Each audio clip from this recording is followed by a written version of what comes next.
Uno de los pabellones pediátricos del Instituto de Previsión Social se está remodelando y esto fue aprovechado por algunos jóvenes voluntarios, sobre todo, para poner un poco de creatividad en el sitio. De esta manera los voluntarios adornan los dormitorios buscando llevar mayor comodidad y alegría a los niños que luchan contra el cáncer. La iniciativa nació con la decoradora de interiores Iniel Míguer, quien lleva decorando a voluntad las salas pediátricas del IPS ya desde hace varios años. Mira, la gente viene y yo creo que se van con esa... No quieren salir de aquí. Realmente ayer le tuve que echar a las 3 de la mañana para que se vayan a descansar, ¿verdad? Y tienen esa paz, ¿verdad?, de dejar un granito de arena por estos niños. Sino que vamos a seguir con este trabajo que es tan lindo para dejar que los niños tengan un lugar ameno, ¿verdad?, para venir, porque están batallando con esto, ¿verdad?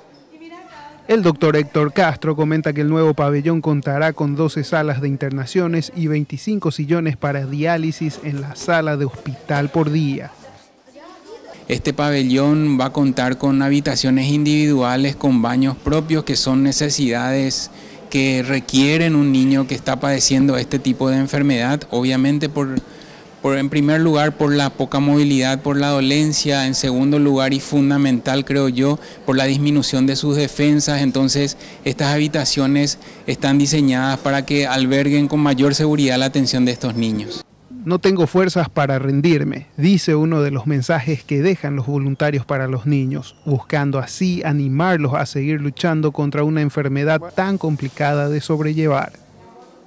Te sensibiliza muchísimo, pues yo tengo varios hijos y todas las chicas que están acá son mamás jóvenes también, entonces realmente te sensibiliza y con ganas uno viene a hacer y dar su tiempo. De repente, no, como se dan cuenta, no es precisamente dinero en efectivo, sino es un poco tu tiempo y lo que sabes hacer, que en este caso sería pintar.